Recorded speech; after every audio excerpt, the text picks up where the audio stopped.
Hi mga K-Crowd, Jenny here. Hirap ka na bang makahanap ng legit na agency papuntang Japan? Yung tipong dami mo nang nababasa online pero hindi mo alam kung totoo ba or baka scam lang. Huwag basta-basta lang magpapaniwala sa sabi-sabi lang.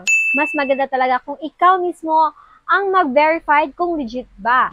Kung isa ka sa mga nangangarap makapagtrabaho sa Japan this 2025, panoorin mo to kasi ibabahagi ko ang updated list ng legit DMW accredited agencies, plus step-by-step kung paano mo mismo ma-verify sa DMW website kung legit sila, para hindi ka na maloko at para makapagsimula ka ng tama sa pangarap mo makapag-abroad.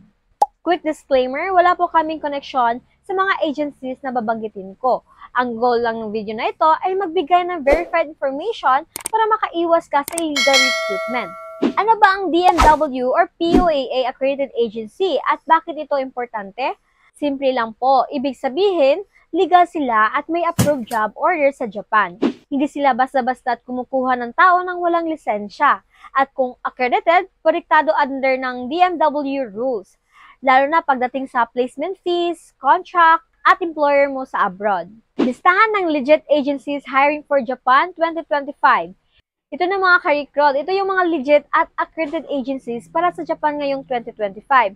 Nakapost din sila sa mga mismo sa DMW website. Infowell Manpower Services, Multi Resources Development Corporation, Richel Manpower Agency, Prudential Employment Agency, Sanco Employment Solution Incorporated, RHB Placement Agency, YWA Human Resources Corporation, na dating Yang Wako Human Resource Corp, Ono Overseas Placement Incorporation, ABA Personal Services Incorporation, Great Waste Manpower International, Nihon Kokusai Recruitment Agency, Insana International Placement Agency, Ruru Global Recruitment Services.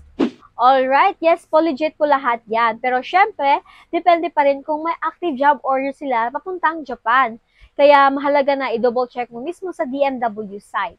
Paano ba i-verify kung legit ang agency? So ito yung pinakamahalagang part kasi kahit may listahan ka, dapat marunong ka rin mag-verify. Simple lang po ito mga ka-recruit. Sundan mo lang ito.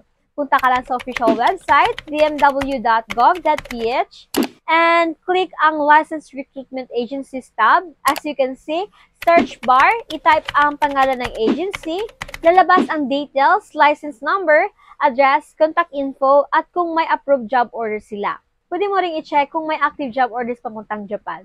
Ganun lang kadali, within minutes, makikita mo na yung legit na agency at kung saan pa rin mag-apply. Reminders and fraud advisory. Huwag magbayad kung wala pang employer at approved job order. Maximum placement fee ay hindi lalagpas sa isang buwan na sahod. Huwag makipag-transact sa personal GCash or bank accounts. Dapat official receipt at official channels lang. Laging basahin ang contract na dapat malinaw ang sahod, position, at employer's details. And kung bago ka mag-apply, ihanda mo na agad ang mga documents tulad ng updated resume, valid passport, at least 2 years bago mag-expired PSA birth certificate, diploma or transcript, employment certificate, NBI Clearance International, medical later stage na ito.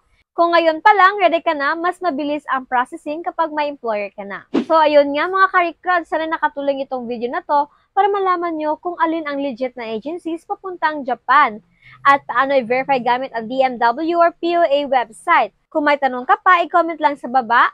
At syempre, huwag kalimutang i-share ang video na to para mas marami pang kababayan natin ang makaiwas sa illegal recruiters.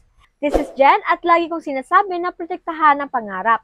Mag-apply lang sa legit at accredited agency. See you in the next video!